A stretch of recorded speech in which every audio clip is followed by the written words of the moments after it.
इस सिविल कपड़ों में मलबूस एक शख्स के साथ आपका झगड़ा हुआ है, ये सर क्या मामला, जरा इस पर तो रोशनी डालें। ये एहलकार था एजेंसीज का और ये मेरा पीछा कर रहा था कई दिनों से। तो आज मैंने उनको कहा मेरे पीछे ना आया करें। मेरे जूनियर ने कहा और मेरे गार्ड ने, जिस पर वो मुस्तैल हो गया। उसने कहा जी जिधर भी जाओगे मैं आऊँगा। तो मैं हाई कोर्ट से सुप्रीम कोर्ट आया, सुप्रीम कोर्ट में ये पीछे आ गया और फिर कहा जी अब जो उखाड़ना है उखाड़ लो। लेकिन पुलिस के साथ या FIA के साथ इसका ताल्लुक नहीं, किसी और एजेंसी से ताल्लुक है। जतलाने आया कि मैं देखे आपका पीछा करते हुए इधर आया। फिर वहाँ पे पुलिस वालों को इसने कहा भी कि मैं जी सरकारी एहलकार हूँ। ये बहुत बड़ी काबिल मजम्मत चीज़ है। हम अपने भाई के साथ खड़े हैं। बाकी सियासी नज़रियात, सियासी इख्तलाफात अपनी जगह पे हो सकते हैं लोगों के। तो अब मरवत साहब इस बात का ज़रा ख्याल रखें और दूसरे दोस्त भी ख्याल रखें। इनकी बात से मुझे बड़ी खुशी हुई है कि अब पार्टी की सोच बदली है।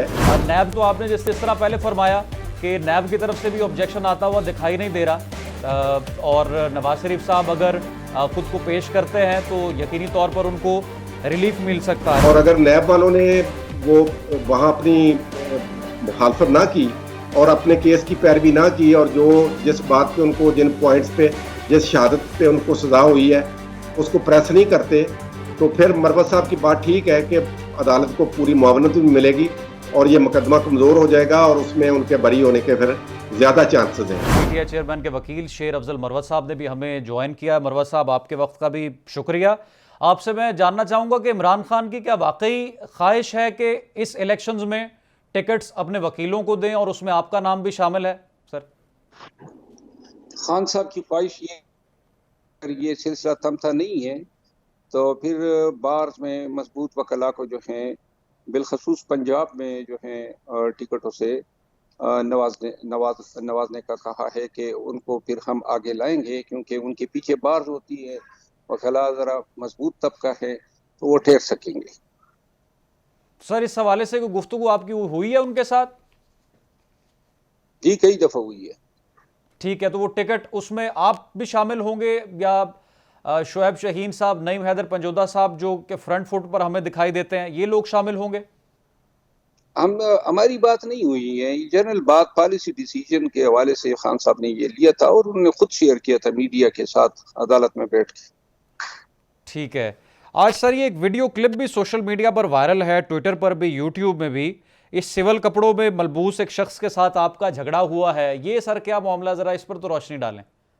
ये एहलकार था एजेंसीज का और ये मेरा पीछा कर रहा था कई दिनों से। तो आज मैंने उनको कहा मेरे पीछे ना आया करें।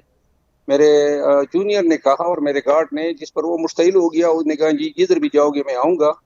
तो मैं हाई कोर्ट से सुप्रीम कोर्ट आया, सुप्रीम कोर्ट में ये पीछे आ गया और फिर कहा जी अब जो उखाड़ना है उखाड़ लो। तो ये वाकयात थी, वो वाकई सरकारी एहलकार निकला। तो कितने दिनों से सर आपका पीछा कर रहा था ये? मेरे पीछे तो अब काफी लोग करते हैं आजकल, लेकिन ये जो शख्स था 3-4 दिन से हमने नोट किया था। लेकिन अभी ये जब सारी बातें हुई मेरे अपने अमले से और लोगों से, तो ये एक तो पीछे भी इस तरह करता था कि हर वक्त जो अपनी बाइक है हमारी गाड़ी के साथ लगाए रखता था। अच्छा, ठीक है। तो आपने वहां से उसको आइडेंटिफाई किया कि ये वही शख्स है जो गाड़ी के साथ साथ आता है, तो पहले को ये गुफ्तगू भी फिर हुई हमारे झगड़े से पीछे पहले? आया ना, आप उस कैमरे में देख सकते हैं। वो जतलाने आया कि मैं देखे आपका पीछा करते हुए इधर आया। फिर वहां पे पुलिस वालों को इसने कहा भी कि मैं जी सरकारी एहलकार हूँ। और ये ठीक है, लेकिन पुलिस के साथ या FIA के साथ इसका ताल्लुक नहीं, किसी और एजेंसी से ताल्लुक था?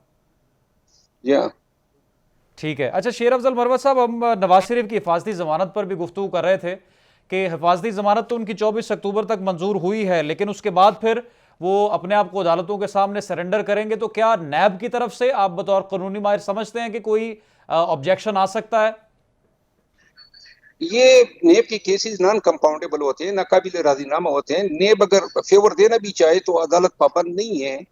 लेकिन इसमें यह होता है कि अदालत की मुआवनत कमजोर हो जाती है। नवाज शरीफ को ये जो रिलीफ मिली है, ये एक्स्ट्राऑर्डिनरी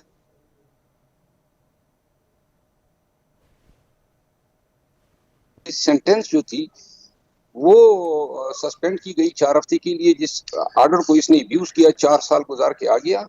तो लिहाजा इन हालात में इसका नहीं बनता था।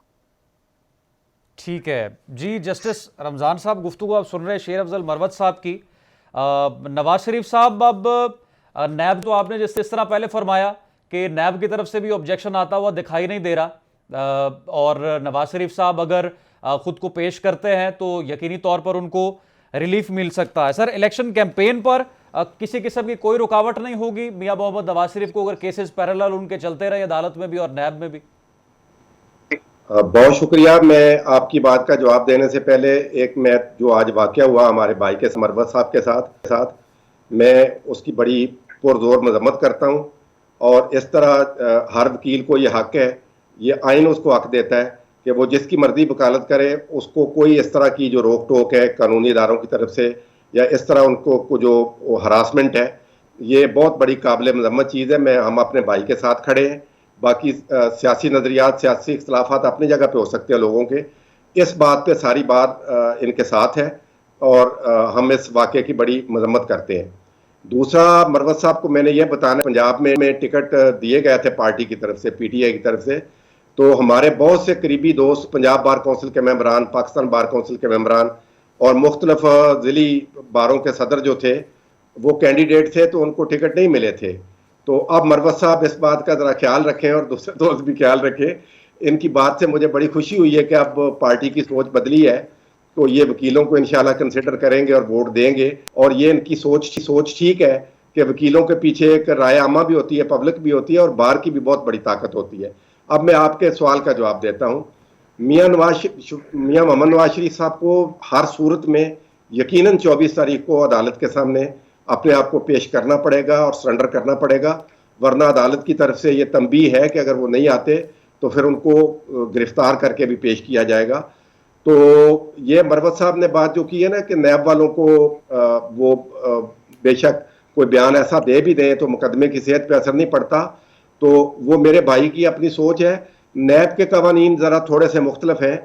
नैब वाले तो अपना प्रोसिक्यूशन विड्रा भी कर सकते हैं किसी भी स्टेज पे, और अगर नैब वालों ने वो वहाँ अपनी मुखालफत ना की और अपने केस की पैरवी ना की और जिस बात पे उनको, जिन पॉइंट्स पे, जिस शहादत पे उनको सजा हुई है उसको प्रेस नहीं करते, तो फिर मरवत साहब की बात ठीक है कि अदालत को पूरी मुआवनत भी मिलेगी और ये मुकदमा कमज़ोर हो जाएगा और उसमें उनके बरी होने के फिर ज़्यादा चांसेस हैं। तो मेरा ख्याल है नैब को इस तरह का काम नहीं करेगी। नैब एक इंडिपेंडेंट अदारा है कानून की नज़र में, वो अपना जो उनके कानूनी जिम्मेदारियां हैं नैब प्रोसिक्यूटर की, और जो लोग अदालतों में पेश होंगे नैब की तरफ से प्रोसिक्यूटर जनरल समान, वो अपनी कानूनी जिम्मेदारियां ज़रूर पूरी करेंगे और उसके बाद केस का फैसला मेरिट पे होगा। अगर उनकी सजा बनती है तो रहेगी, वरना वो बाइज्जत बरी होकर घर आ जाएंगे। तो मेरा ख्याल है ये कानूनी ज़ाब्ते पूरे होंगे।